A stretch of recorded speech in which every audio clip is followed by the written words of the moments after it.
climate change conference entitled Vegan Organic for Prosperity and to Save the Planet from Climate Change was held on October 22, 2009 in Jakarta, the capital city of Indonesia. The purpose of the conference was to raise awareness on the grave issues of global warming and the most effective and key solution to halt it in its tracks, the vegan diet.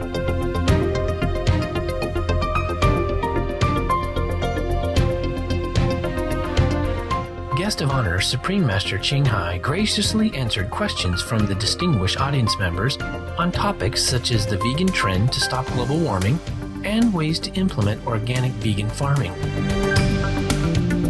We now invite you to join us for a video conference with Supreme Master Ching Hai entitled Vegan Organic for Prosperity and to Save the Planet from Climate Change, held on October 22, 2009 on Jakarta, Indonesia.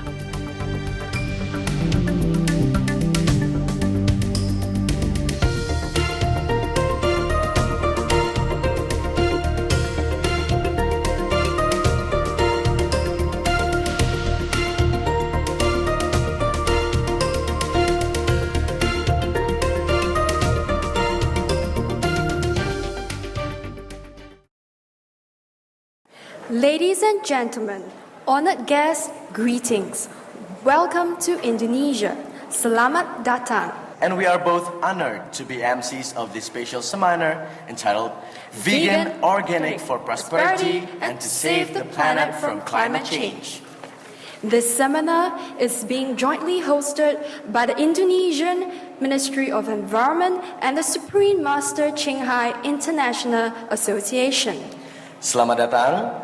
We would also like to extend an especially warm welcome to hundreds of government officials, IPCC scientists, environmental NGOs, journalists, and celebrities who have kindly taken time out of their, of course, busy schedules to attend this event.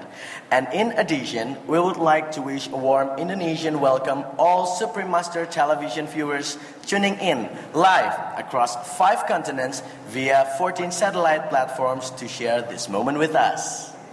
It's very meaningful and timely for us to come together today to share information and discuss a solution to the adverse environmental issues which all beings on this planet are presently facing. Indonesia is one of the most resource-rich countries in the world and possesses beauty beyond one's imagination. But Indonesia has also been greatly affected by climate change in recent years, and we appreciate this valuable opportunity to hold this climate change seminar here to discuss solutions to this global crisis. This seminar is being held as part of the lead-up to the 31st Session Intergovernment Panel on Climate Change, IPCC, which will be held on the 26th of October 2009 in Bali, Indonesia. Speaking of Bali, Indonesia, now we would like to present a traditional dance from Bali. Once again, I repeat, this dance is coming from Bali, Indonesia, genuinely. The title of the performance is Tari Pendet. Tari Pendet is a ritual dance that is usually performed in Balinese temples to welcome the gods before special ceremonies. The dance is presented here today by association members along with their friends as a welcome gesture to all of us present here, as well as to all the Supreme Master television live viewers that are with us here in spirit. They also dance for the success of the IPCC Bali conference and hope our message from today's seminar will be delivered to the Bali conference delegates. Now, let's enjoy this very special Balinese performance.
colorful dance. Thank you, Terrapin dancers, for such an enchanting performance.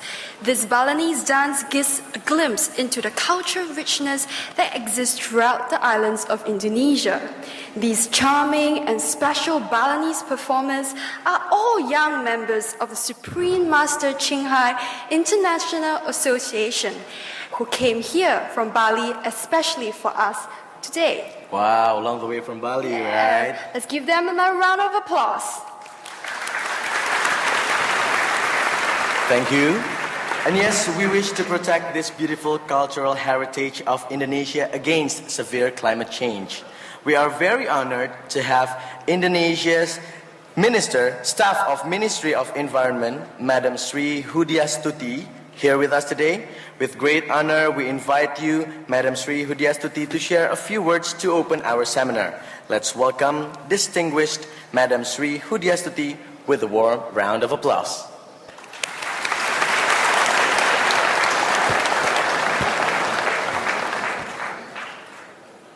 Bismillahirrahmanirrahim. Assalamualaikum warahmatullahi wabarakatuh. Salam sejahtera bagi kita semua.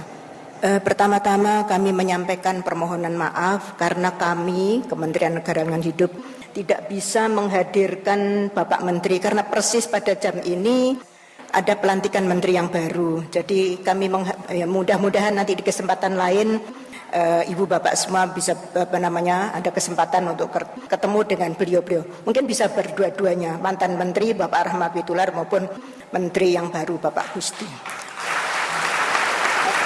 Atas izin Ibu kami mohon maaf kalau beliau tidak bisa, dan mohon izin mungkin saya bisa menyampaikan sambutan beliau dalam seminar yang diadakan pada siang hari ini. Sambutan Menteri Negara Lingkungan Hidup. Assalamualaikum warahmatullahi wabarakatuh. Salam sejahtera bagi kita sekalian. Pertama-tama marilah kita panjatkan puji syukur kehadirat Allah Subhanahu wa taala karena atas izinnya seminar perubahan iklim menyambut IPCC Plenary Session yang ke-31 nanti dengan tema vegan organik untuk kemakmuran dan menyelamatkan dunia dari perubahan iklim ini dapat terselenggara. Selanjutnya, perkenankan saya menyampaikan penghargaan saya kepada saudara-saudara sekalian yang telah menyelenggarakan seminar ini, termasuk juga para narasumber, serta hadirin yang telah meluangkan waktu untuk menghadiri acara pada hari ini. Para hadirin sekalian, sebagaimana kita ketahui bersama, sejak revolusi industri pada abad ke-19, telah terjadi peningkatan suhu permukaan bumi secara global.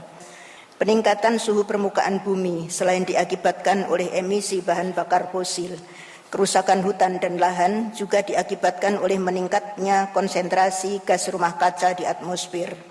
Peristiwa ini kita kenal dengan global warming atau pemanasan global yang menyebabkan perubahan iklim dunia. Peningkatan panas bumi juga menyebabkan es di kutub mencair sehingga permukaan air laut meningkat dan dapat mengakibatkan tenggelamnya pulau-pulau kecil. Hal tersebut diperkuat berdasarkan hasil kajian Intergovernmental Panel of Climate Change tahun 2007 bahwa sejak tahun 1990 hingga tahun 2005 suhu rata-rata global telah meningkat antara 0,15 derajat hingga 0,3 derajat Celcius per dekade, sehingga kenaikan suhu global sampai tahun 2005 adalah 0,76 derajat Celcius. Sedangkan laju kenaikan muka air laut observasi dari abad ke-19 sampai ke-20 menunjukkan telah terjadi peningkatan, diperkirakan kenaikan total abad ke-20 sebesar 0,17 meter. Perubahan iklim saat ini sudah menjadi isu global di mana setiap orang sudah membicarakannya. Di tingkat internasional, di bawah payung United Nations Framework on Climate Change, hampir seluruh negara-negara di dunia melakukan pertemuan rutin guna menanggulangi masalah perubahan iklim bersama-sama. Indonesia sebagai salah satu negara anggota Konvensi Perubahan Iklim yang rentan terhadap perubahan iklim menyadari pentingnya kesiapan nasional dalam menghadapi dampak dari perubahan iklim. Untuk itu, pemerintah dalam membuat kebijakan nasional mulai memasukkan isu perubahan iklim ke dalam agenda pembangunan nasional. Salah satu contoh yang dapat kita ambil adalah Peraturan Presiden Nomor 5 Tahun 2006 tentang Kebijakan Energi Nasional. Dalam Peraturan Presiden tersebut diatur mengenai target penurunan konsumsi energi dari minyak bumi dan mendorong penggunaan energi alternatif. Selain itu, dalam Instruksi Presiden Nomor 5 Tahun 2008 tentang Fokus Program Ekonomi tahun 2008 sampai 2009, pemerintah memberikan perhatian kepada pelaksanaan mekanisme pembangunan bersih dan reducing emission from deforestation and degradation in developing countries. Di tingkat nasional, di mana pelaksanaan kedua aktivitas tersebut merupakan kegiatan yang disepakati di tingkat internasional pula. Hadirin yang berbahagia, permasalahan perubahan iklim merupakan permasalahan dunia yang harus dihadapi secara bersama-sama. Kontribusi dari seluruh lapisan masyarakat mutlak diperlukan agar kita dapat menekan laju perubahan iklim. Setiap kalangan harus mulai mempertimbangkan aspek lingkungan di setiap aktivitasnya, baik itu instansi pemerintah, kalangan industri, lembaga swadaya masyarakat, dan masing-masing individu. Pola pikir yang peduli terhadap lingkungan perlu untuk ditanamkan sedini mungkin kepada generasi muda, dan juga gaya hidup ramah lingkungan perlu untuk dikedepankan. Banyak hal dapat kita lakukan sebagai individu yang dapat berkontribusi menekan laju emisi gas rumah kaca, seperti melakukan penanaman pohon, hemat energi, tidak menggunakan kendaraan bermotor untuk jarak tempuh yang tidak jauh, memaksimalkan pemanfaatan intensitas cahaya matahari dan sirkulasi udara yang baik untuk bangunan juga dapat berkontribusi menekan laju emisi gas rumah kaca. Para hadirin sekalian, pada hari ini kita dapat mengambil pelajaran dari kegiatan vegan organik, termasuk pertanian organik yang memperhatikan keberlangsungan lingkungan, seperti melakukan pola bercocok tanam dengan menggunakan pupuk kompos, tidak lagi menggunakan pupuk kimia. Kegiatan semacam ini perlu untuk dikembangkan karena manfaatnya tidak hanya untuk diri kita, tapi juga untuk generasi mendatang. Kita harus mulai menanamkan rasa peduli terhadap keberlangsungan lingkungan kita. Kita tidak bisa membiarkan permasalahan tersebut ditangani hanya oleh kalangan tertentu saja. Untuk itu, mulai dari sekarang kita tingkatkan pemahaman kita mengenai lingkungan dan mulailah bertindak dari hal kecil dari diri kita. Karena kita memiliki hanya satu bumi. Para hadirin sekalian, mengakhiri sambutan ini sekali lagi saya mengajak seluruh komponen bangsa untuk menyadari lebih dini mengenai dampak langsung dari pemanasan global dan kerusakan lingkungan. Pemanasan global dan kerusakan lingkungan hidup, sebagaimana saya katakan tadi, dapat menimbulkan berbagai dampak multidimensi dan berpengaruh besar pada sistem sosial dan ekonomi masyarakat. Sekali lagi, semoga seminar pada hari ini dapat semakin menyadarkan kita akan makna dan hakikat dari persoalan lingkungan hidup dan semakin meningkatkan kesiapsiagaan kita dalam menghadapi perubahan iklim yang akan terjadi. Terima kasih. Wassalamualaikum warahmatullahi wabarakatuh. Thank you, respected Ms. Sri, for being with us here today, and for all of you doing support of efforts to halt the environmental threats we are encountering. The climate change crisis we are now experiencing is a great opportunity for us to work together to save our environment through immediate, economical, and effective solutions. Some of these solutions will be presented to us by today's speakers, and of course, all of whom are experts in their fields. We will show how adopting more healthy and sustainable eating habits is the fastest and most effective solution to save the planet. Now, we'll present a video compilation highlighting the urgency with which we need to save the planet, as well as some of the most simple and cost-effective solutions.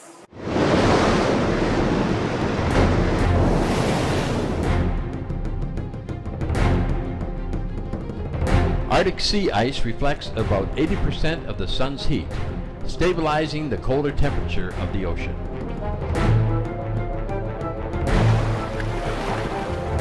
Based on the latest satellite data cited in a December 2007 article, National Aeronautics and Space Administration climate scientist Jay Zawali predicts that nearly all the ice could be gone from the Arctic Ocean by the end of summer 2012.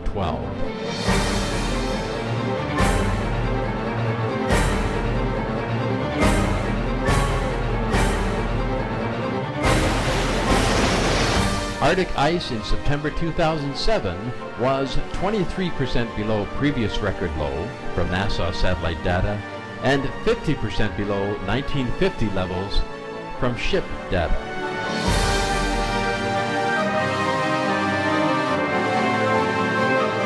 Other records surpassed. Greenland surface ice loss is now 400% greater than 15 years ago.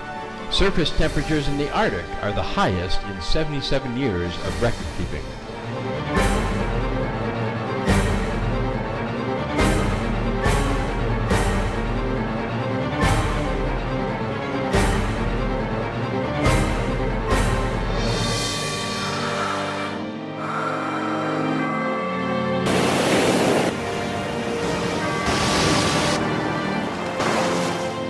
There is hope. According to James Hansen, top climate scientist at NASA, we have passed tipping points. We have not passed a point of no return. We can still roll things back, but it is going to require a quick turn in direction.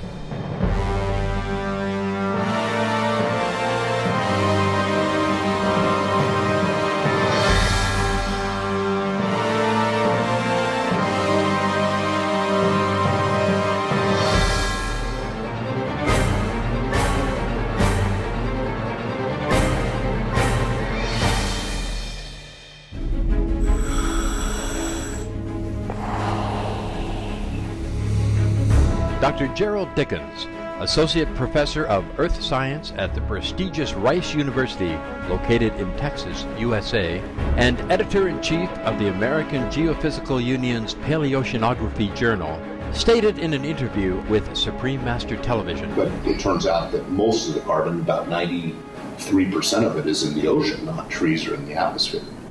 And so what's happening right now is we're adding a lot of carbon to the atmosphere, and it's coming in much faster than it can go into the biosphere or into the ocean. So that's why the CO2 is going up very, very quickly.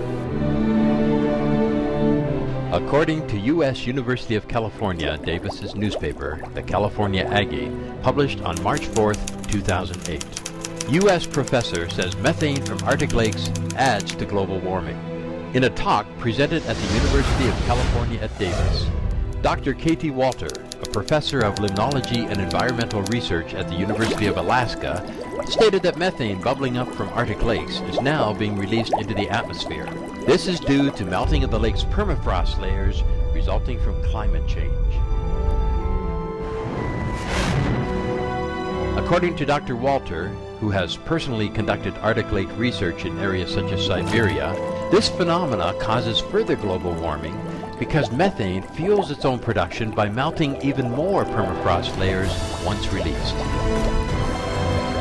Research by Dr. Gregory Riskin at Northwestern University indicates that methane explosions from the ocean caused extinctions of 90% of marine species and 75% of land species 250 million years ago. In his report, Methane-Driven Oceanic Eruptions and Mass Extinctions, he explains how methane gas, which had been trapped in the stagnant waters, was released, leading to the die-off of most marine and land life. Dr. Riskin states, if it happened once, it could happen again.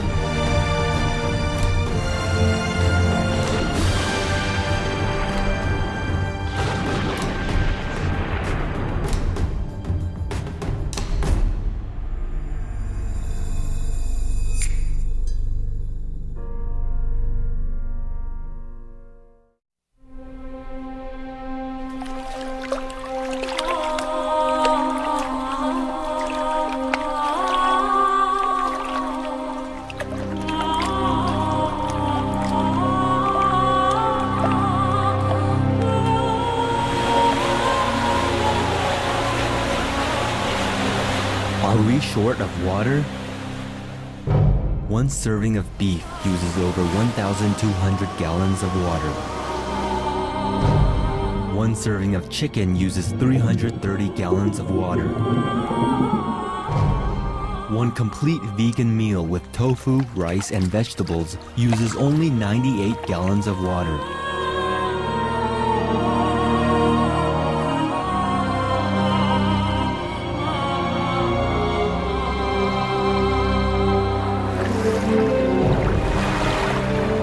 Veg, Go Green.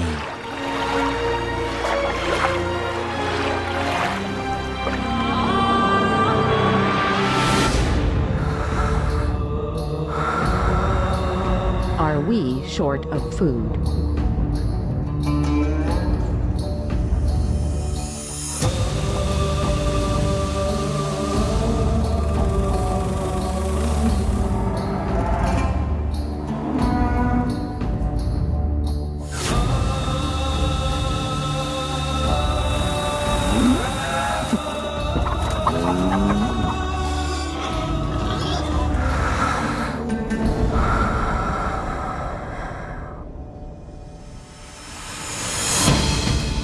How many people in the world are hungry?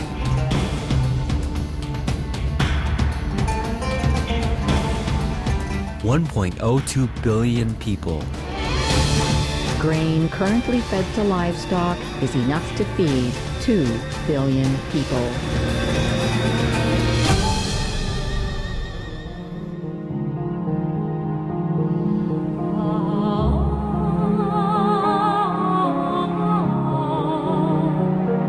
And I said already 80% of it will be cut almost immediately. And we can see the result in a few weeks. Because if we don't keep breeding more animals, then there are less methane. And if we don't eat meat, then there's no transportation necessary for it. And much less fuel needed. And all these people can be trained to do something else. And there will be less hunger because we will use the agricultural products, cereals, to feed humans instead of feeding more bred animals in the future. So we don't have hunger anymore, and there will be no more war because of hunger. So the effect is immense. Keep multiplying it, and then you know what I mean.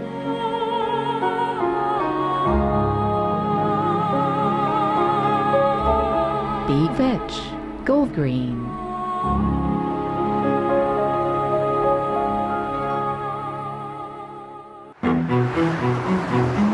Meat costs and vegan savings.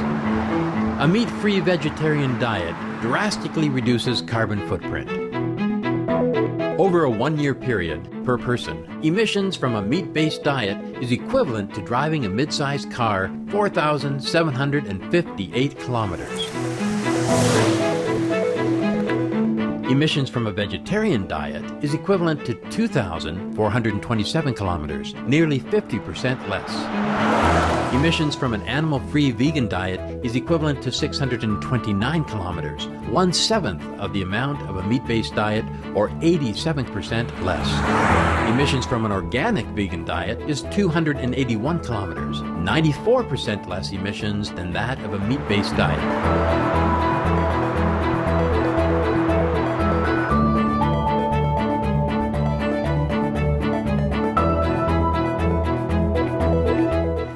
Animal-free vegan diet can reduce greenhouse gases by up to 94%.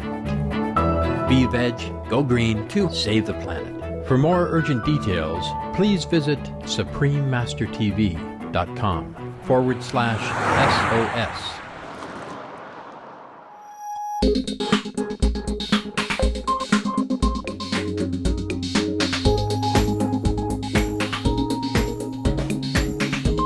Organic farming, a sustainable solution. Organic soil management minimizes fossil fuel use, removes atmospheric CO2 emissions from the air. If organic practices were implemented on the planet's 3.5 billion tillable acres, nearly 40% of current CO2 emissions could be absorbed. Source Rodale Institute, USA.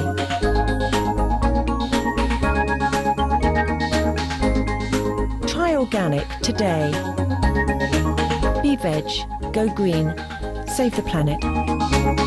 For more information, please visit suprememastertv.com/be-veg. Ladies and gentlemen, as we have seen, the situation is becoming very severe. But we still have hope. And all we need to do is act now.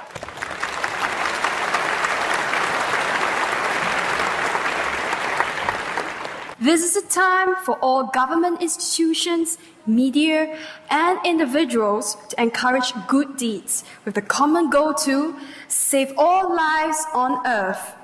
Too many lives are at stake now. It is that urgent.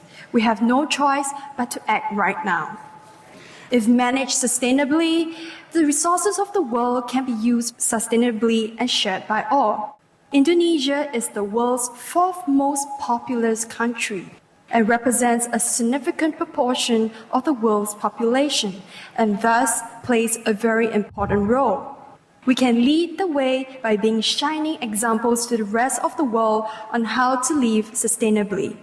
And today, we have the privilege to hear from Ms. Amanda Katili Niode. She is a special assistant to Indonesia's Environment Minister and a member of the National Council on Climate Change. She has had the opportunity to receive first-hand training from Mr. Al Gore, former Vice President of the United States, and joint Nobel Laureate for Peace in 2007 for efforts to build up and disseminate greater knowledge about climate change and to lay the foundations for the urgent measures that are needed to counteract such change. Her talk today is titled Global Warming and the Impacts on Life. So, let's welcome Ms. Amanda Katili Niode.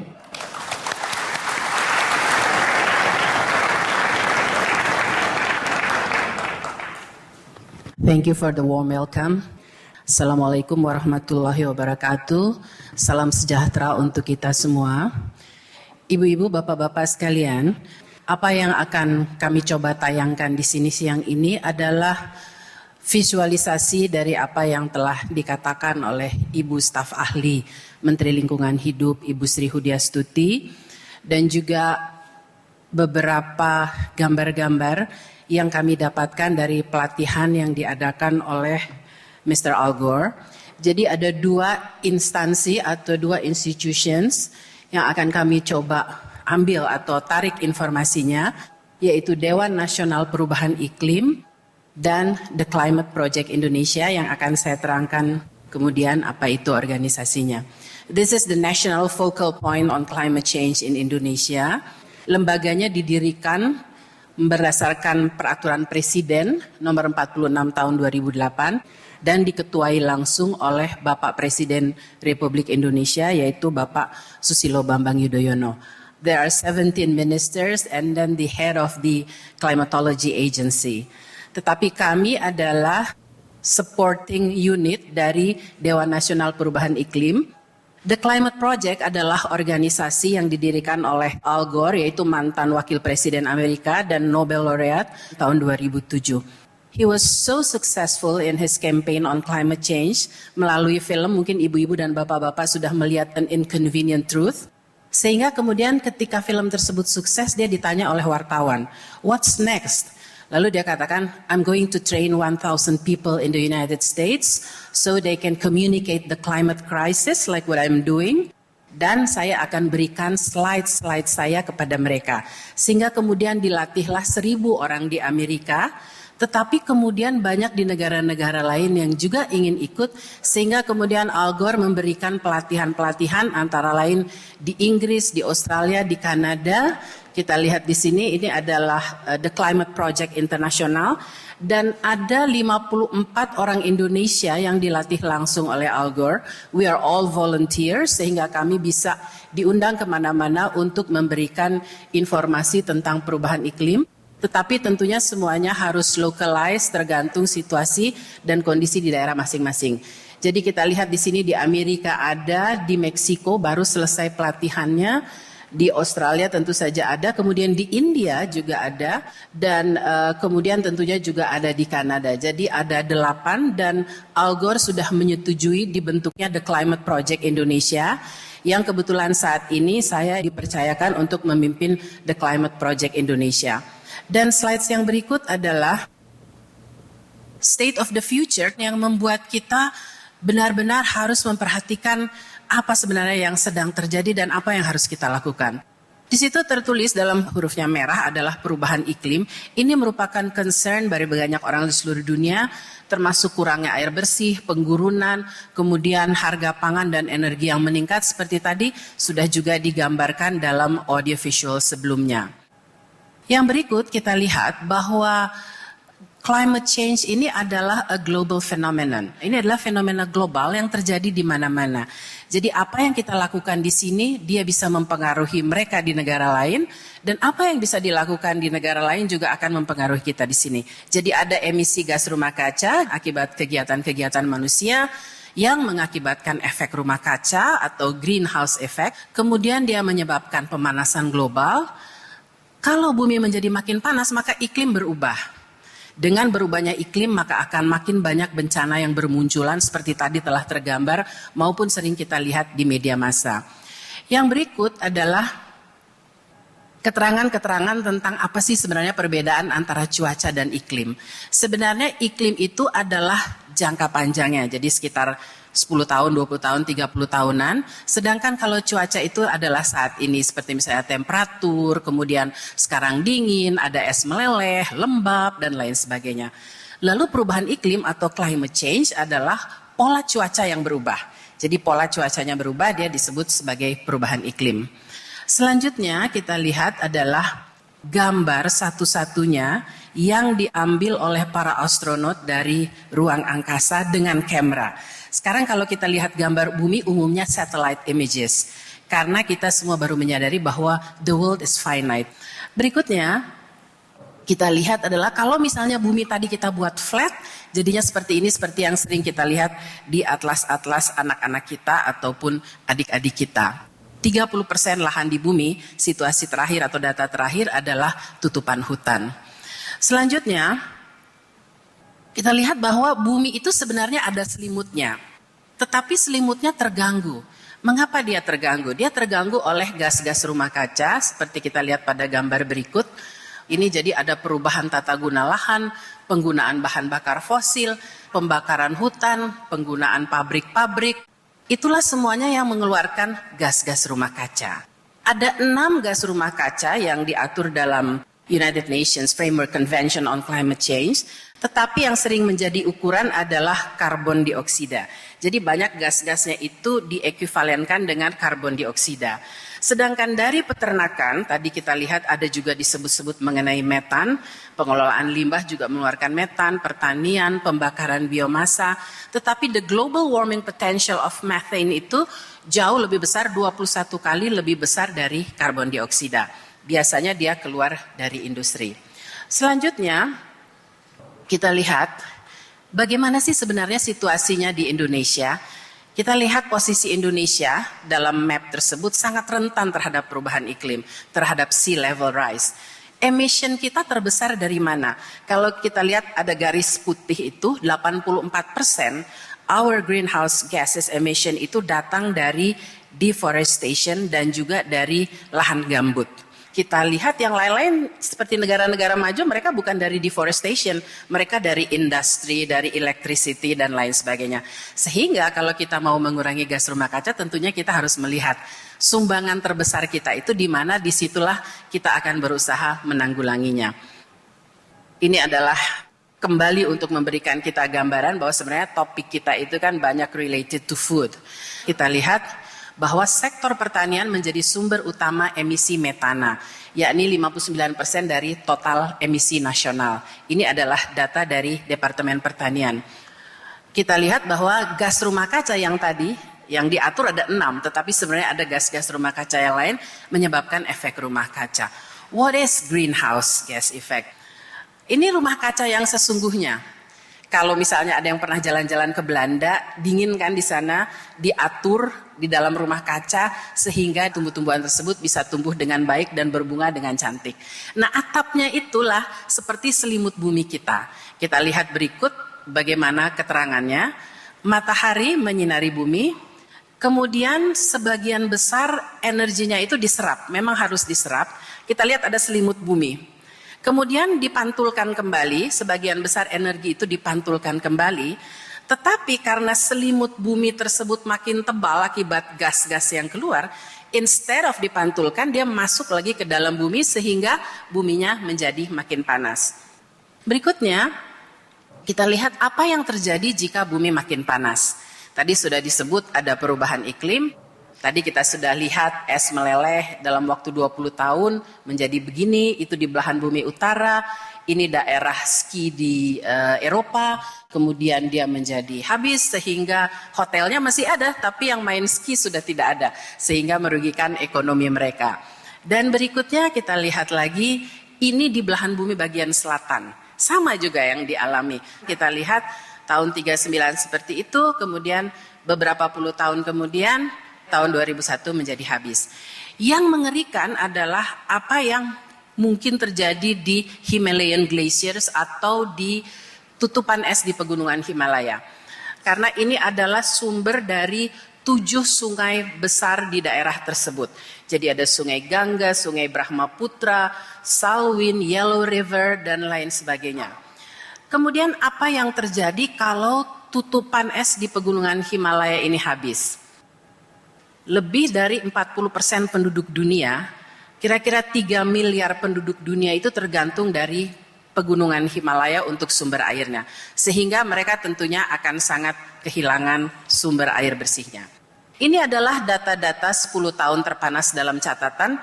Ada tahun-tahun terpanas dan semuanya itu rata-rata di atas tahun 1998. Makin meningkat penggunaan bahan bakar fosil manusia, maka akan makin panas bumi ini. Berikutnya kita lihat adalah apa yang terjadi di India. Temperatur pernah mencapai 50 derajat Celcius. Saya baru saja kembali dari pertemuan aliansi petani di Indonesia. Mereka katakan, Bu, tidak usah di India, di Indramayu 50 derajat Celcius juga sudah pernah kita alami. So this shows that it's a global phenomenon. Dia terjadi di mana-mana. Berikutnya adalah informasi atau apa yang terjadi di Pakistan, 52 derajat Celcius. Tentu ini semuanya menimbulkan korban. Dan yang selanjutnya lagi kita lihat adalah sejak tahun 70-an badai itu makin besar. Jadi dia makin kuat dan makin lama terjadinya badai. Ini adalah studi dari MIT yang dikutip oleh Al Gore. Dan berikutnya kita lihat ini gambar dari NASA, bayangkan. 2 September 2008 ada 4 badai berturutan. Mungkin ibu-ibu, bapak-bapak pernah ingat apa yang terjadi dengan Katrina. Bisa kita bayangkan apa yang terjadi kalau 4 badai ini, Josephine, Ike, Hannah, Gustav, dia akan berturut-turut menghantam satu daerah. Nah, inilah adalah tanda-tanda perubahan iklim tadi. Jadi badai memang makin banyak. Berikut kita lihat adalah korban-korban dari badai ini. Ini di Greensburg, Kansas, juga sudah habis. Sekarang mereka sedang mulai membangun menjadi Green Greensburg. Jadi mereka akan menggunakan renewable energy. This shows that it's a global phenomenon. Not only in Kansas, not only in Greensburg, ini di Jogja. Mereka terganggu kegiatan belajar mengajarnya karena ada badai. Dan yang berikut adalah tempat yang belum pernah ada puting beliung. Di dekat Monas, kantor Balai Kota DKI mengalami hal-hal seperti ini. Ini bulan April tahun 2009. Banjir dan kekeringan di mana-mana. Berikut kita lihat adalah di Washington State. Kenapa gambar ini saya tayangkan? Karena Washington State itu adalah tempat kelahiran dari Bill Gates, salah satu orang terkaya di dunia. Dia tidak luput dari kebanjiran. Kemudian berikut kita lihat lagi di Eropa, yang biasanya tidak pernah banjir, kemudian juga banjir. Jadi memang infrastrukturnya sangat terganggu. Dan selanjutnya lagi kita lihat, ini di kampung saya di Gorontalo. Kekeringan, petani mengalami gagal panen dan lain sebagainya. Jadi banjir dan kekeringan ada di mana-mana. Dan berikutnya kita lihat, bagi dunia ini apa sih sebenarnya dampaknya? Untuk Indonesia, this is horrifying kalau menurut saya. Tahun 2008, bencana terkait iklim, banjir 20%, longsor 25%, gelombang 13%, puting beliung yang seperti tadi 33%. Rata-rata climate related. Dan berikutnya lagi kita lihat adalah dampak perubahan iklim terhadap pertanian. Jadi dia bisa menyebabkan sawah menjadi tergenang, tetapi juga dia bisa menjadi tandus.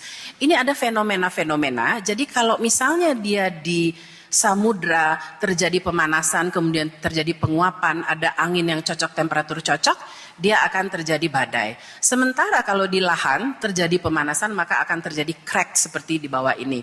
Dan berikut kita lihat lagi adalah dampak di bidang pertanian, terjadi perubahan pola tanam. Ini tentunya juga akan mempengaruhi pangan yang harus kita peroleh. Dan berikutnya lagi kita lihat, petani di daerah tanda hujan akan mengubah pola panen atau membiarkan lahan mereka jika curah hujannya dan limpasannya berkurang atau bertambah. Jadi tadi ada petani yang mengatakan pada saya, kita ingin menjaga supaya bumi ini tidak menjadi makin panas. Tetapi the land is not ours. Mereka penggarap. Sehingga karena kita tidak mempunyai tanah, kita terpaksa pergi mencari tanah untuk membuka. Jadi kami ingin melindungi bumi ini, tetapi kami tidak mempunyai lahan untuk kami sendiri, sehingga kami terpaksa membuka lahan. Jadi banyak sekali kami dengar cerita-cerita seperti ini. Dan yang berikut lagi kita lihat adalah, inilah dia yang terjadi di Kutub Utara. Juga data dari NASA tahun 80 seperti ini. Berikutnya kita lihat tahun 2007, sea ice extendnya menjadi berkurang. Hewan-hewan yang kehilangan tempat tinggalnya, ini ada gambarnya di depan. Kita lihat lagi terus apa yang terjadi di Kutub Selatan. Yang merah, ini adalah gambar di Kutub Selatan. Yang merah kita lihat dia makin memanas. Dan apa yang ada di Kutub Selatan, kalau tadi ada polar bear di Kutub Selatan, maka kita akan lihat penguin yang juga kehilangan tempat tinggalnya. They are the indicators of the health of this planet. Jadi kalau buminya makin sakit di utara, buminya makin sakit di selatan, lama-lama kita yang daerah Khatulistiwa tentunya kan akan ketularan penyakit bumi yang sedang sakit ini. Berikut kita lihat adalah Maldives. Mungkin ada yang pernah membaca, they were having a cabinet meeting underwater. Saya bertemu dengan menterinya, memang mereka betul-betul sudah desperate. Sudah mulai naik air karena hanya 1 meter di atas permukaan laut. Dan mereka memang sedang mencari tanah untuk negara baru katanya. Jadi memang keadaannya memang agak mengkhawatirkan. Ini adalah sarana-sarana yang terganggu karena ada peningkatan muka air laut. Kita lihat lagi berikutnya adalah Calcutta, India yang akan sangat terpengaruh. Clean migration atau mereka yang dapat mengungsi karena adanya perubahan iklim. Kalau air laut naik sampai 6 meter, maka pengungsi bisa sampai mencapai 400 juta karena mereka akan kehilangan tempat tinggal. Apa yang dapat kita lakukan? Jadi ada adaptasi, kita menyesuaikan atau mengubah pola pembangunan, atau mitigasi, kita menanggulangi, mengurangi emisi yang ada. Kalau kita tidak melakukan dua hal itu, maka kita akan sangat menderita. Selanjutnya adalah contoh-contoh adaptasi, menyesuaikan pola tanam, tidak menggali tanah di kemiringan misalnya. Kemudian berikutnya kita lihat adalah peta adaptasi yang dibuat oleh para ilmuwan. Jadi kira-kira kita bisa lihat di mana yang rentan terhadap perubahan iklim. Berikutnya lagi kita lihat adalah perencanaan adaptasi perubahan iklim untuk pertanian. Sedangkan pada slides yang berikut kita lihat adalah mengenai contoh mitigasi, kita menanam pohon, kita hemat energi, kita tidak membakar sampah. Dan yang berikutnya lagi kita lihat penggunaan renewable energy, kemudian energy efficiency atau mengurangi emisi. Kita harus melakukan ini demi bangsa dan negara kita. Karena kalau bisa terlihat titik di sebelah kanan itu, itulah kita, bumi kita 4,5 miliar kilometer dari permukaan bumi. We are nothing in this universe. We have to do something. Apalagi kalau kita lihat pada slides yang terakhir, bahwa air bersih di bumi jika dibandingkan dengan volume bumi, tinggal yang di sebelah kiri, titik bulat itu. Sementara kalau udara bersih di bumi ini tinggal yang di sebelah kanan, titik pink itu dibandingkan dengan volume bumi ini. We have to do something. Wassalamualaikum warahmatullahi wabarakatuh.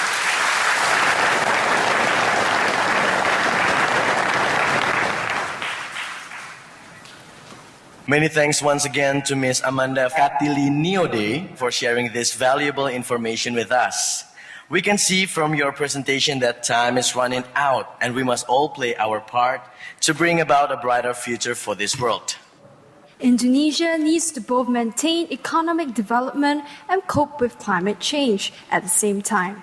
If we try to reduce only CO2 emissions, not only will we consume huge amounts of money, but our efforts may not have a fast enough effect on climate change. If we adopt the vegan diet, we can definitely curb climate change in the quickest and most efficient manner, without any adverse cost to the economy. This approach also enables all of our brothers and sisters across the country to live in prosperity. Indonesia's natural beauty inspires us. Talented, environmentally conscious individuals share their inspiration with us through the avenue of music and song composition. Now, it is our great pleasure to introduce very special and well-known local musician, artist, and environmentalist, Nugi. Through the songs he will perform today, he shows his love for nature and deep concern for our animal friends. Let us enjoy his songs together. A big hand for Nugi. Selamat siang semuanya, good afternoon, ladies and gentlemen. Salam hijau dari saya. Moga-moga bisa disambut dengan jawaban lestari. Salam hijau. Terima kasih. Actually, I wrote this song for International Climate Change Conference di Bali 2007, and this song is become a theme song for conference in Bali, and hopefully it's gonna be a theme song for all humankind in the world, karena masalah lingkungan hidup adalah masalah kita semua, manusia yang tinggal di bumi, dan satu-satunya cara untuk mengatasi ini semua adalah dengan cara berbagi kepada sesama manusia di seluruh muka bumi.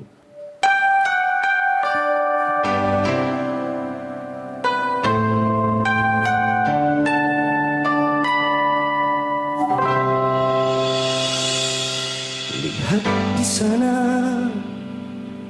air tak lagi ramah membasuh, terketukah hatimu.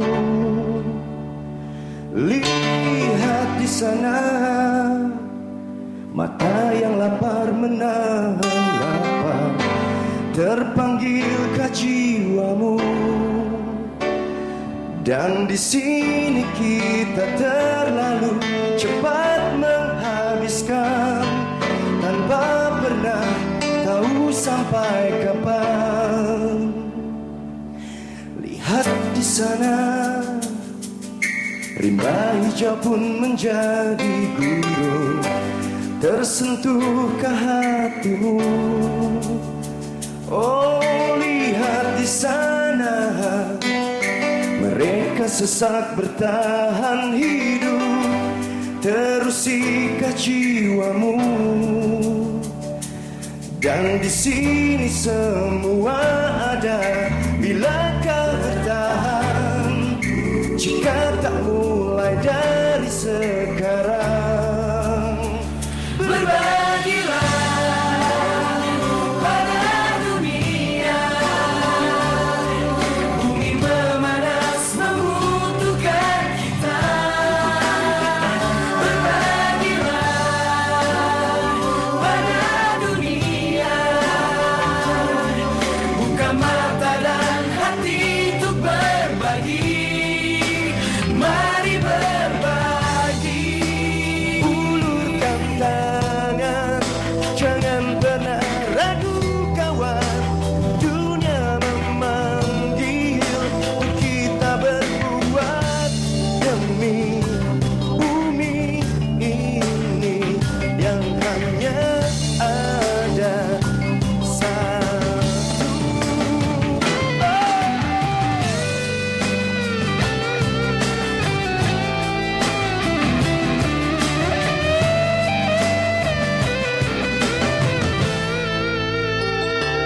Dan di sini kita terlalu cepat menghabiskan. Berbagilah pada dunia, bumi memanas membutuhkan kita. Berbagilah pada dunia,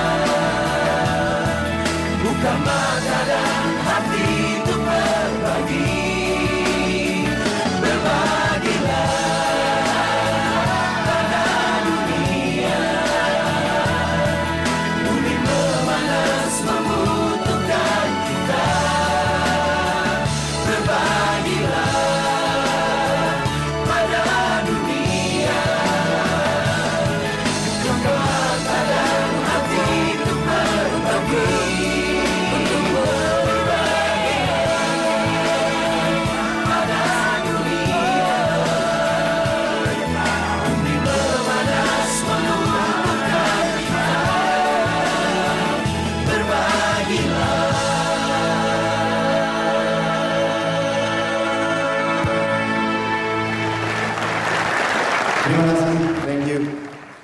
Dan ini sebuah privilege untuk saya bisa hadir di tempat ini, karena saya yakin di sini adalah orang-orang yang sangat peduli dan mau berjuang sesuatu untuk bumi ini. And I'm very, very appreciate this invitation.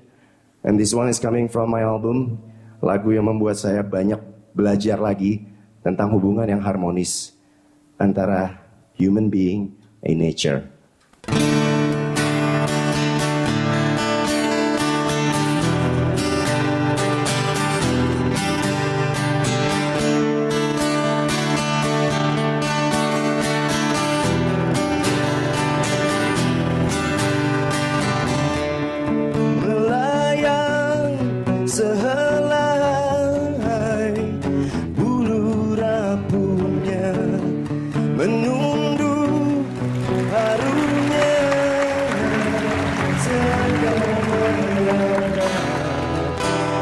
Sanggupkah diriku berkicau menyambut pagi?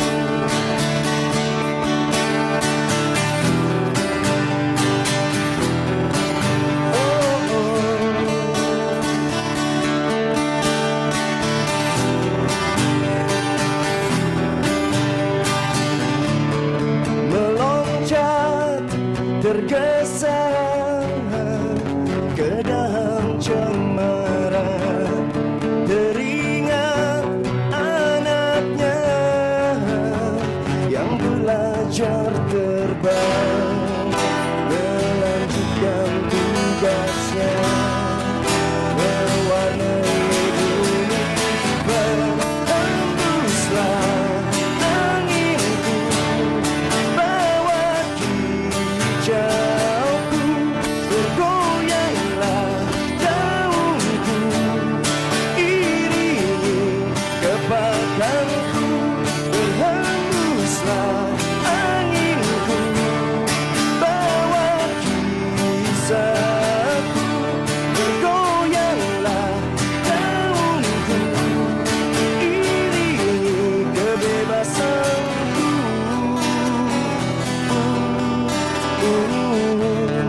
Menutup matanya dan terbang merendah, menghindari segumpal awan menghitam.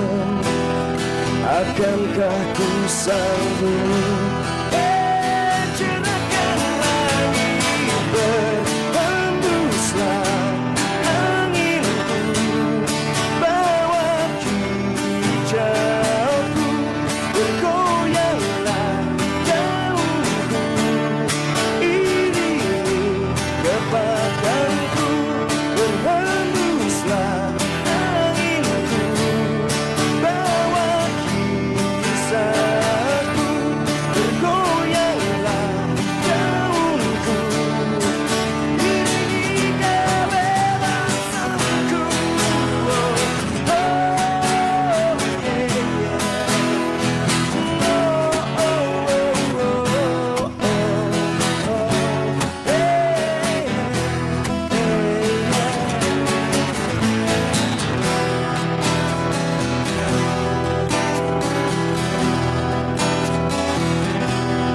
Leo.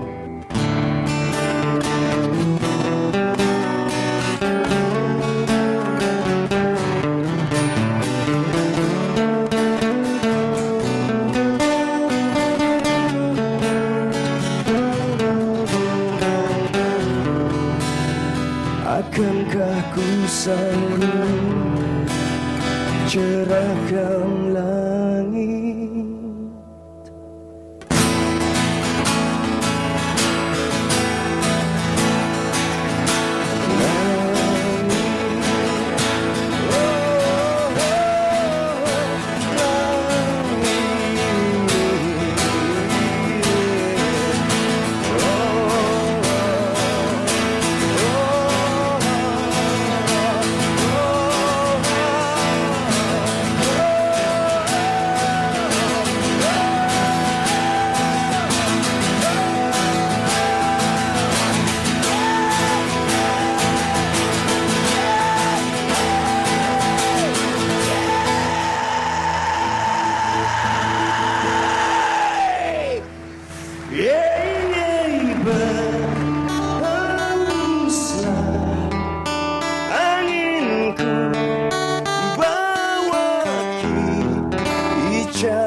bergoyanglah daunku, iringi kepakanku, berhembuslah anginku, bawa kisahku, bergoyanglah daunku, iringi cintaku untuk Indonesia.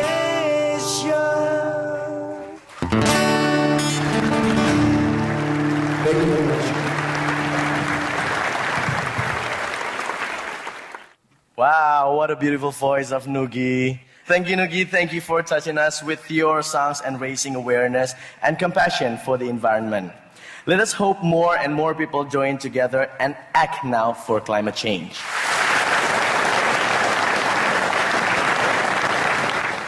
Since 1970, droughts of greater intensity and longer duration have been observed across ever wider regions of the planet, especially in the tropics and subtropics. We cannot afford to waste water. Meat production uses massive amounts of water, taking up to 1,200 gallons of fresh water to produce just one serving of beef. Research by University of Chicago professors Dr. Gaydon Asher and Dr. Pamela Martin found that being vegetarian for 1 year reduces emissions by 1.5 tons when compared to the standard American diet. This reduction is 50% greater than that of switching from an SUV to a hybrid car. So, being veg is more effective than changing your car. In contrast, a full vegan meal requires only 98 gallons of water. Currently, most of our food and water is being consumed by the meat industry instead of by people. However, there is still hope. It is such a relief that solution is simple. Just be vegan. And next, we will be hearing from Ms. Hira Jamtani. She will share with us the benefits of an organic vegan diet for improving the welfare of farmers and society as a whole. Ms. Hira Jamtani is an associate of the Third World Network based in Bali, Indonesia. She is a researcher on environmental issues and is very passionate about her work. Let's give a warm welcome to Ms. Hira Jamtani.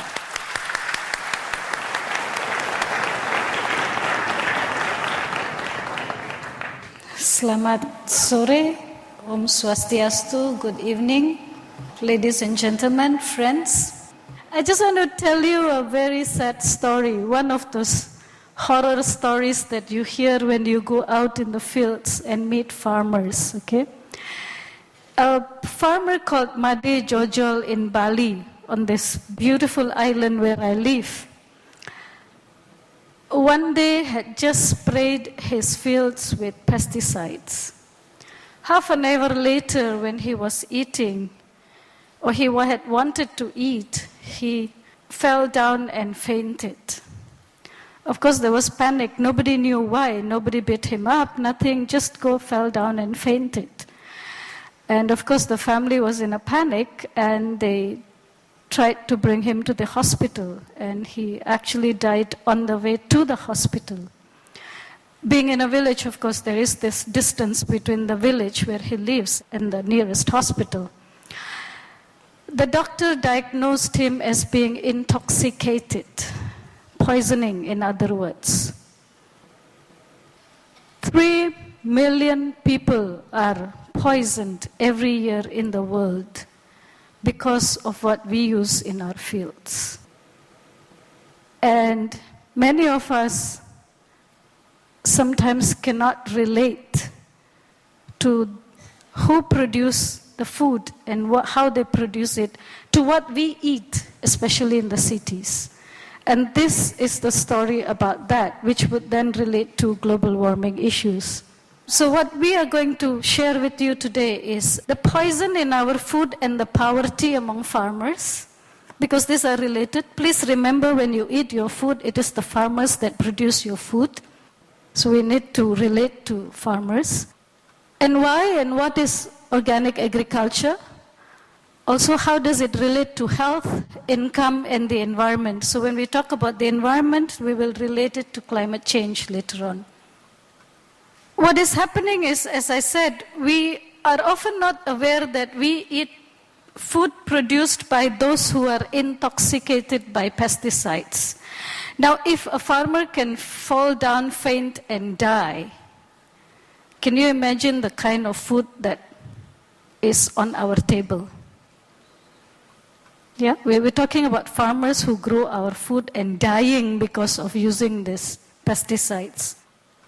Then also our food is produced using chemicals that do not provide nutrition, although sometimes people think of it as medicine for the plants. It is not providing any nutrition, but it actually poses danger to our body.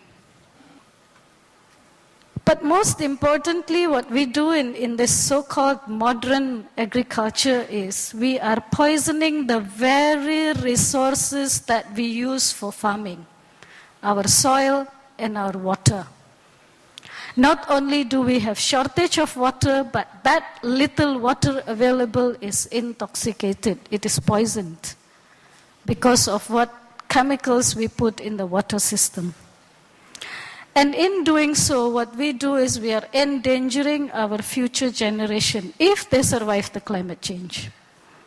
Okay, we are endangering our future generation because of climate change, and if they survive the climate change, we still have to deal with this poisoning of the resources.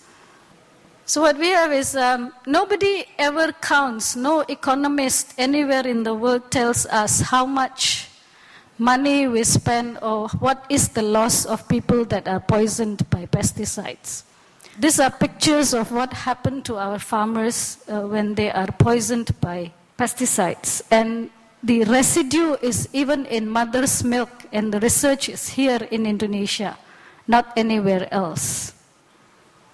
Okay, these are the figures that we have. At least 14 million farmers we know are intoxicated, although the potential is about 40 million farmers.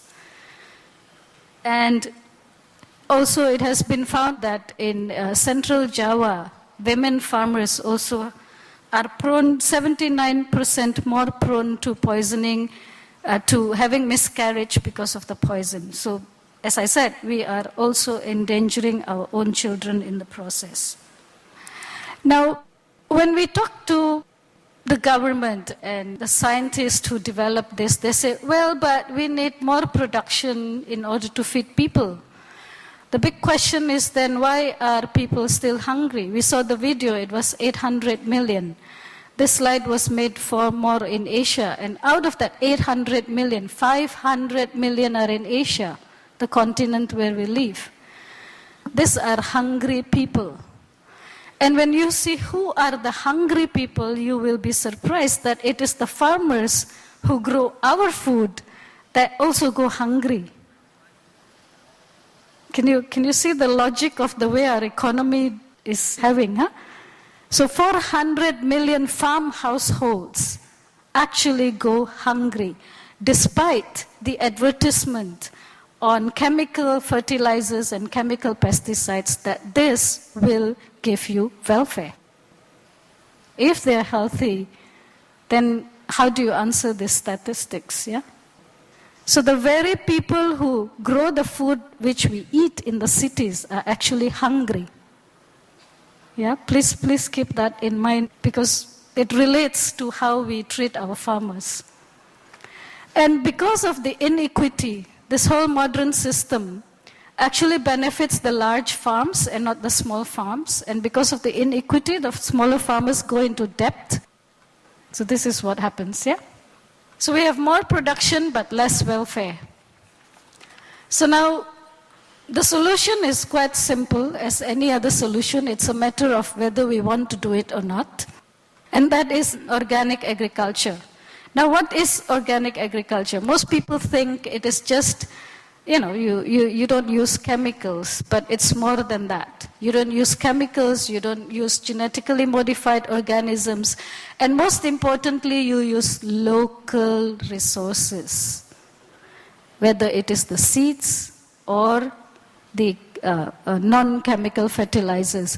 The most important thing is that it is sustainable in the sense that you do not pollute and you do not use the resources unnecessarily. So it goes well into the future. That's why we call it sustainable organic farming. That is actually the right term. And one of the most important things is that it provides farmers' welfare. Remember, we talk about farmers not being in welfare. And that farmers become independent in terms of the production input. So when we look at organic agriculture, we look at it as a holistic thing, not just substituting the agrochemicals with non-chemicals. It is also a matter of how do we make farmers' welfare and how do we ensure that the consumers get healthy food and affordable. We all want affordable food, but we also don't want to make the farmers poor, right? Okay. So I'm just giving you some of the definitions, yeah? Now, what and how, again, the organic farming. We were talking about climate change, and 18% of the greenhouse gas emission actually in the entire world, 18 to 20 actually, comes from agriculture. And that is the industrialized agriculture. A whole chunk of it is meat industry. So it is rightly said, if you change the diet, but you must also change the industrialization of the agriculture, then you actually do a lot of mitigation and adaptation for climate change. And it provides safe and healthy process. It reduces the poison in the environment. Of course, we hope it not only reduces, but it eliminates totally the poison. We hope to do that. And please remember that we need to also increase the income of farmers. That's how we look at it. Okay? In terms of health, because of the less poisoning, or in places where the chemicals have not penetrated, then you actually have food which is totally devoid of chemical substances, then you have safe food. But what is more important is you have more nutritional food. This has been proven in various journals scientifically that organic food has more nutrition because it does not retain so much water. If you keep organic food more than 1 week, it still stays compared to the conventional farming method. Okay, and in that process, you also have a healthier wildlife. In Europe and in the US, people are having trouble now because many vegetables and fruits are not well developed because they have lost the insects that are supposed to do the pollination. And why do they lose these insects? Because they have sprayed pesticides everywhere. I will give you the example of durian.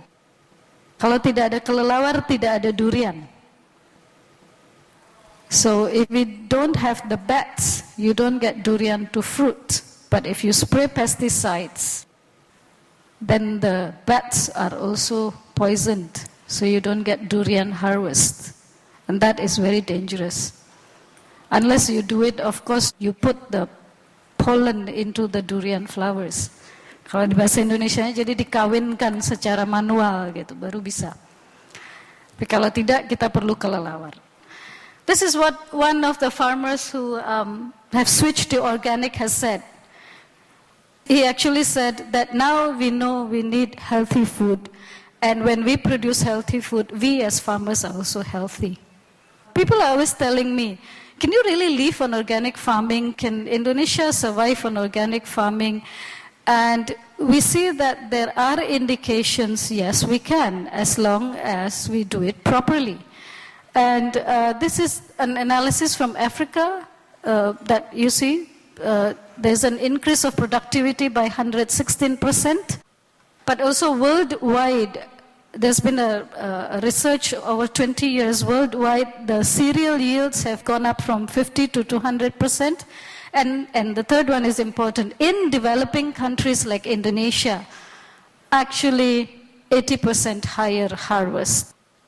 So we do have evidence. As long as you combine the new technology, the agro ecosystem, and you provide independence to the farmers and policy support. So many of you who are from government people here, the policy support is very much needed. So I'm just giving you an example of what is called the system rice intensification. It uses less water, it's organic based, it uses only local based materials.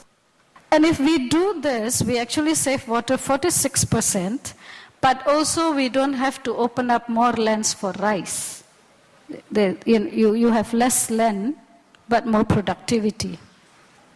This is the environmental benefit. We retain biodiversity and we retain wildlife. One of the things that surprised me when I saw the fruit plate is, of course, the imported fruits on that plate. Okay, because many of us have lost the taste for the diversity of fruits that we have because of the way we produce food in a monoculture way, which then includes the chemicals. So when you go back to organic agriculture, you also create a bigger base for other seeds. I've seen it in Bali. When we tell farmers to go back to organic agriculture, the old seeds survive. They start collecting the old seeds. And these seeds are actually adapted to climate change. They use less water and all that. You don't have to do a big experiment in the lab. You actually talk to the farmers and they tell you which seeds are available. This is another study in the Philippines. What we are going to say is that it is not just the income, but the fact that farmers are more organized and they become more independent. That's why I use the word welfare. It's not just about eating, but it's about feeling that you are at the right direction in life. And I think that's important. Okay, so my message is that when we, aside from making sure that the soil is healthy, we also need to make sure that the food growers are in welfare, which creates welfare for ourselves. And this welfare is based on local organic agriculture, on local knowledge systems, seeds and food. We've forgotten this. When we talk about climate change, when you switch to this, you actually reduce a lot of emission. We eat fruits that are grown in our locality rather than buy imported fruits, for instance. That is very important. Okay? Now, in line with the theme of today's seminar, having been a vegetarian for the past 20 years, I can easily relate to the theme vegan and organic. Yeah? If you eat less meat, it's true that you reduce emission a lot. If you eat less meat and organic, you reduce even more emission. If you eat less meat, organic and local, you reduce even more emission. And this is a solution that you can do at the individual level, that you don't wait for the experts or the government to do anything. It's a choice. You can make this choice. And I think this seminar is very valuable in teaching us towards that. That you make that choice. Because 80% of the emission in industrialized farming actually goes into meat production. And one of the reasons why I became vegetarian was the inequity in which animals are fed with grains that should have gone to humans. Yeah? So you're actually depriving people when you eat meat, depriving hungry people of their grain. And I think that's a serious issue that we need to take up ethically at our own individual life. Okay, so now we do have a vision. You know, we saw Ibu Amanda's presentation about climate change, how bad it is. And so we want to see our children like this, refugees in 2050. Everything now the experts say 2050. Or do we want to see this? Okay? The vision is your choice. I have made a choice. I want to see this baby grow in an organic way. So you make your choice. Thank you very much.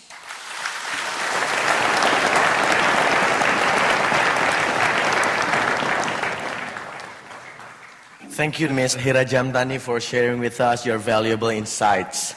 Ladies and gentlemen, we are delighted and honored that you have set aside some of your precious time and joined us today to learn more about threats, the causes, and the most effective solutions to curb climate change. As we have heard, just an organic vegan diet improves our lifestyle both ecologically and compassionately. In support for Ms. Hira, ladies and gentlemen, if you look in front of here, we actually have locally organic paddy plants here, and look how beautiful they are. So we should really support our local organic farming. Perhaps you might even want to try at home, at your back garden, yeah? Thank you. Organic fruits and vegetables are not just better for the environment. They contain no pesticides and fertilizers, uses lower resources, and therefore are healthier for you as well. For more information, please consult the links available on Supreme Master Television website at www.suprememastertv.com. There is abundance of free information available on the internet that is compiled by research of world-acclaimed scientists and reputable organizations. And now, ladies and gentlemen, in 1 minute, it will be time for us, all of us, to take a short prayer. It's our tradition, and we would like to invite audience members to pray for a sustainable planet for all. After the prayer, special guests of honor will share some very important messages. Thank you very much. Thank you.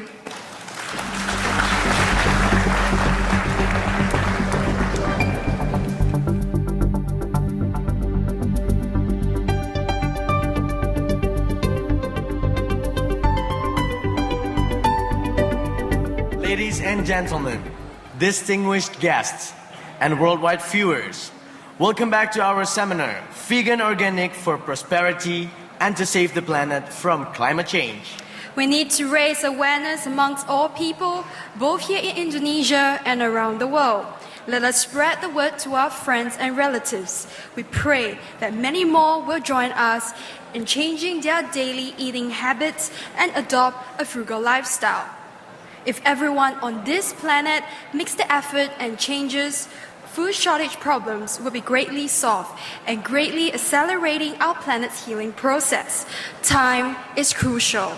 We must all do our part to save the planet. Being vegan is not only for prosperity and posterity, but it is also very healthy for us.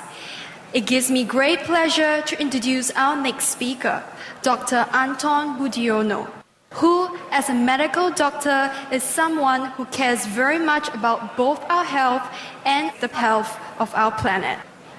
Dr. Budiono graduated from the University of Indonesia in 1986. He is a Navy doctor and an expert in natural therapy.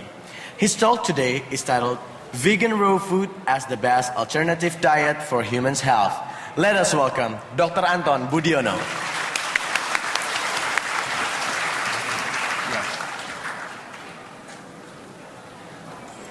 Baik, selamat sore hadirin yang saya hormati. Saya akan membawakan beberapa keuntungan yang menjadi vegetarian dipandang dari aspek kesehatan. Ada dari pembicara yang lain memberikan pandangan bahwa vegetarian itu memang perlu berdasarkan mungkin dari emisi atau dari apa sudut pandang yang lain. Saya akan bawakan menurut pandangan aspek kesehatan. Ini adalah sebagian besar dari pengalaman saya waktu praktek di klinik. Ya. Biasanya banyak pertentangan antara apakah perlu jadi vegetarian atau tidak. Demikian juga saya waktu belum jadi vegetarian, perlu enggak kita jadi vegetarian? Apakah enggak makan daging itu katanya lemes?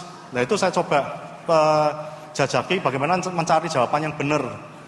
Nah kemudian dalam hati kecil saya berpikir bahwa saya harus menjadi seorang yang makan sayur. Kenapa? Karena saya tidak tega melihat ada ayam disembelih, ada sapi disembelih gitu.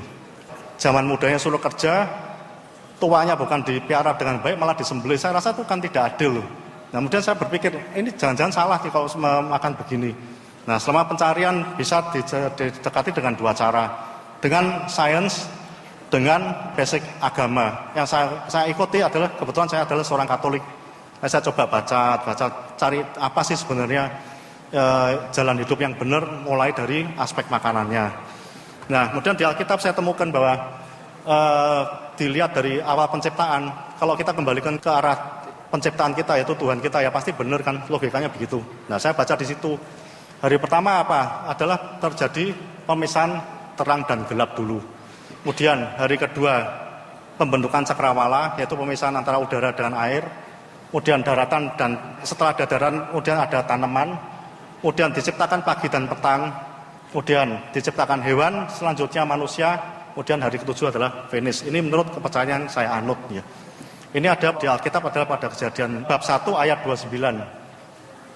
Tuhan mengatakan dengan firman-Nya bahwa lihatlah aku memberikan kepadamu, ini kepadamu masih kepada manusia, segala tumbuh-tumbuhan yang berbiji di seluruh muka bumi dan segala pohon-pohonnya yang buahnya berbiji, dan ditegaskan di situ itulah yang menjadi makananmu.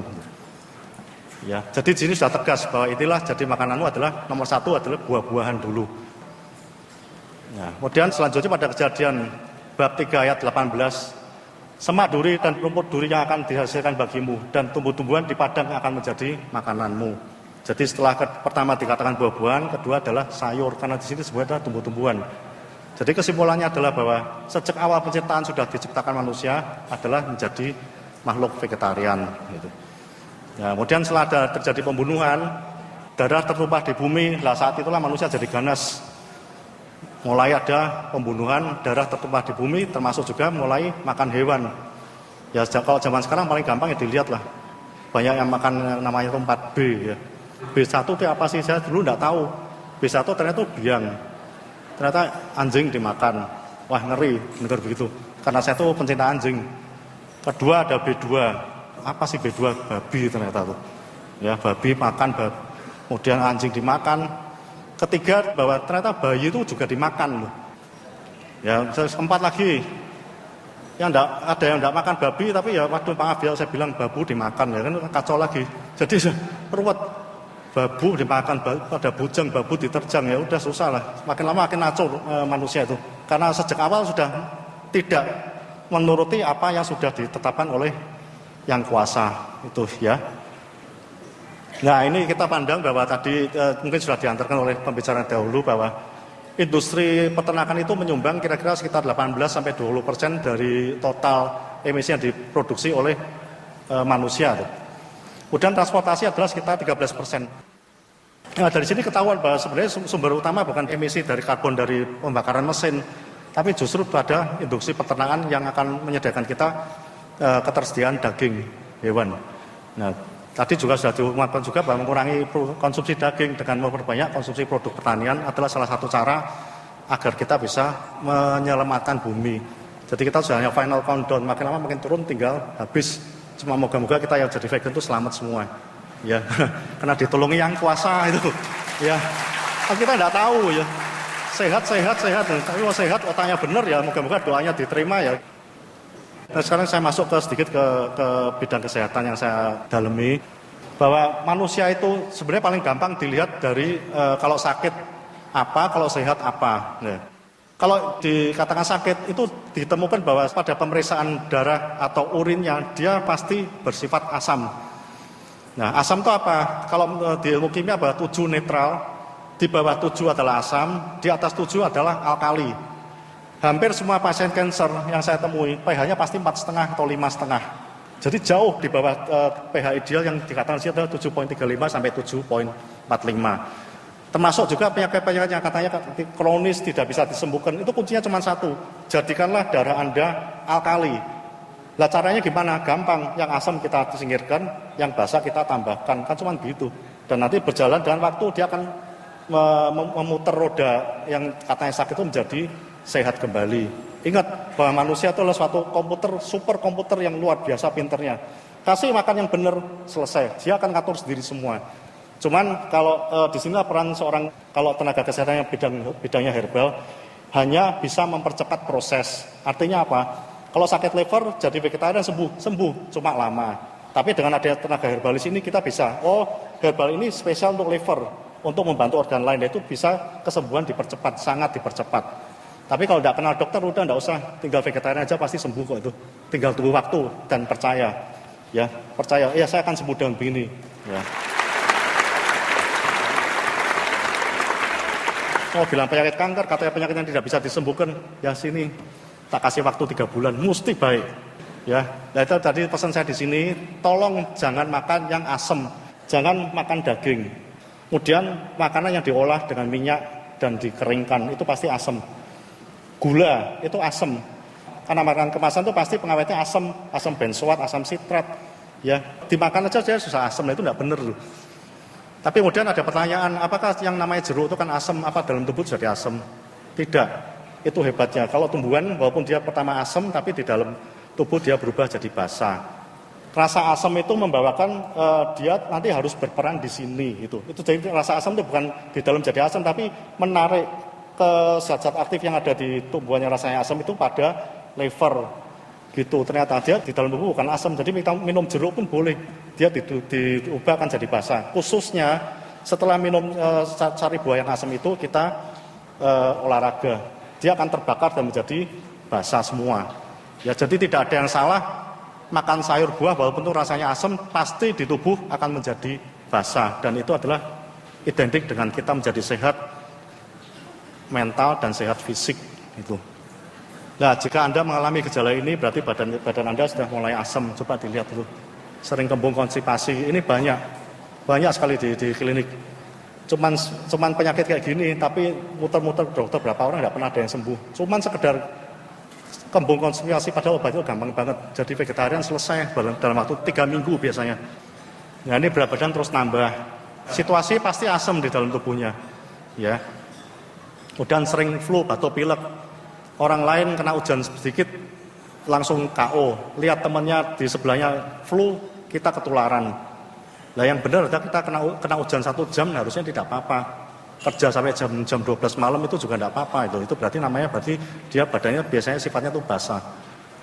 Kemudian sariawan yang tidak sembuh-sembuh. Ini juga katanya kurang vitamin C. Minum vitamin C sehari 2 gram, mana ada yang sembuh. Kalau memang karena sifat asam tidak mungkin dia sembuh. Itu. Kemudian udah lelah, kurang energi, ini juga. Jadi bangun pagi bukannya seger, tapi lihat bantal pengennya masih ambruk terus. Saya mau pengen tidur. Nah berarti badannya itu pasti asam, gitu. Ya kulit terus bermasalah, kulit merah-merah atau suatu penyakit yang namanya psoriasis, eksem itu. Ya kalau psoriasis katanya tidak bisa sembuh. Nah padahal dengan rubah pola makan sembuh. Itu antara 3-4 bulan sembuh ya. Kemudian alergi kronis, hipertensi itu. Hipertensi juga dalam waktu 3 minggu. Kalau vegetarian vegan mesti sembuh. 95% itu. Kemudian kolesterol, asam urat, gula darah tinggi ini juga, bau badan dan mulut atau kaki. Jadi tidak usah pakai aplikasi luar, tapi dengan makan sesuatu yang sifatnya membersihkan, dia akan sembuh total. Dan sifatnya adalah permanen, sembuh, benar-benar sembuh.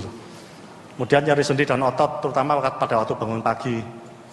Bangun, kemudian rasa kaku semua, badannya mau gerak susah, itu berarti badannya pasti asam.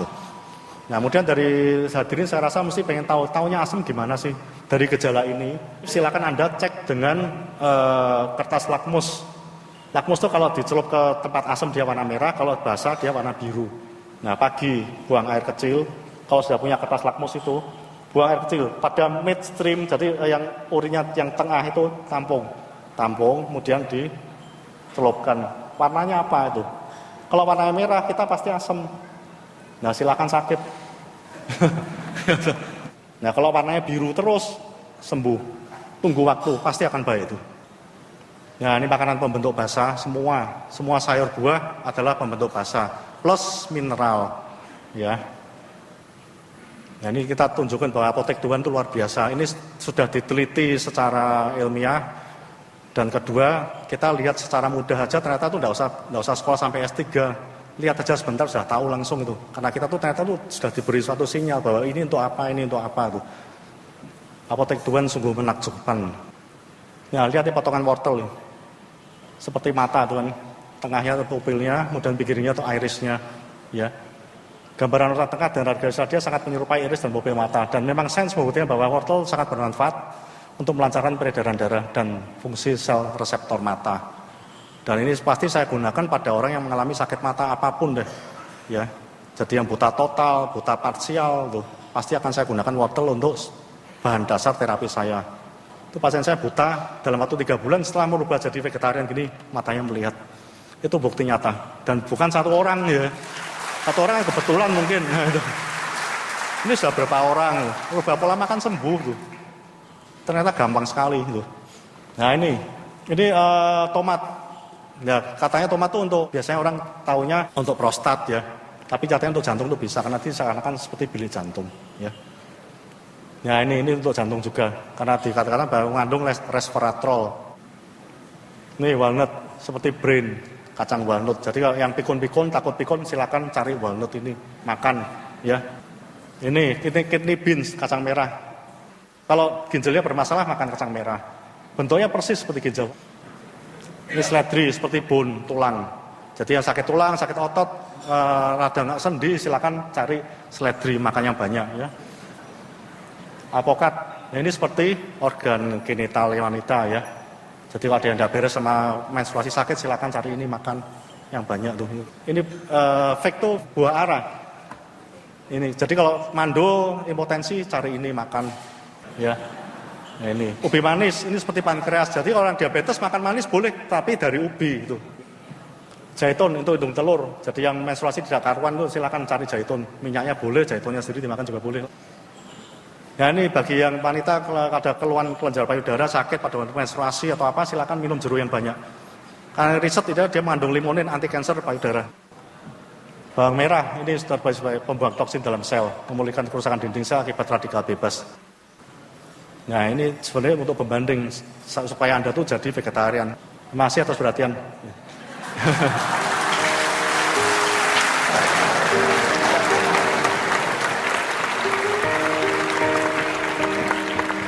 Thank you, Dr. Budiono, for your enlightening presentation.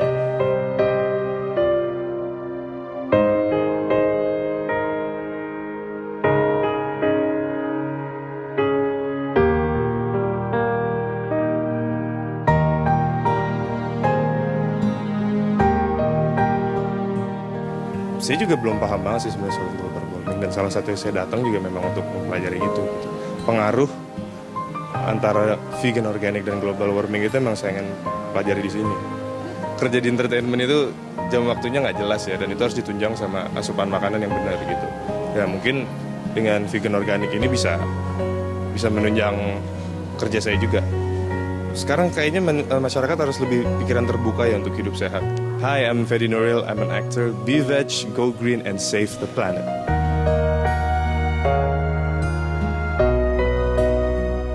Menarik sekali ya, dari acara ini kita dibuka kesadarannya gitu, dan mata kita akan keadaan global di dunia ini sekarang. Mudah-mudahan kita semakin peduli dengan bumi kita, semakin bisa menjaga. Mudah-mudahan kita semakin banyak yang menjadi vegan, semakin banyak yang vegetarian, jadi semakin sehat dunia. Be fake, go green, and save the planet.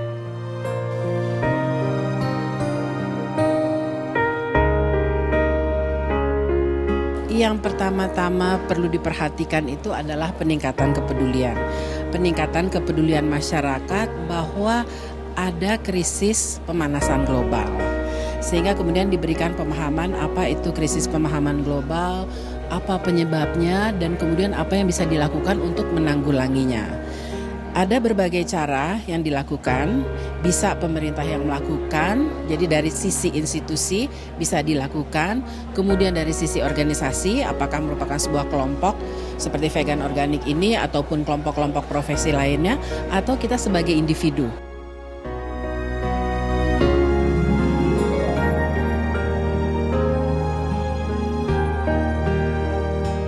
Saya Anton Budiono, saya dokter di Rumah Sakit Angkatan Laut Mintoharjo, Kepala Subdepartemen Hyperbaric Medicine dan Departemen Akupunktur Herbal Medicine. Saya seorang Master of Science di bidang hyperbaric dan Master Farmasi di bidang obat-obat bahan alam. Pesan yang saya sampaikan adalah, please be fake, go green, and save our planet. Thank you. Saya rasa seminar ini paling baik untuk pendidikan masyarakat ya. Jadi tadi saya lihat orang banyak bertanya apa itu global warming, efek rumah kaca segala macam. orang jadi lebih mengerti. Dikaitkan dengan vegan organik, ini juga memberikan solusi pada tingkat individu. Be veg, go green, save the planet.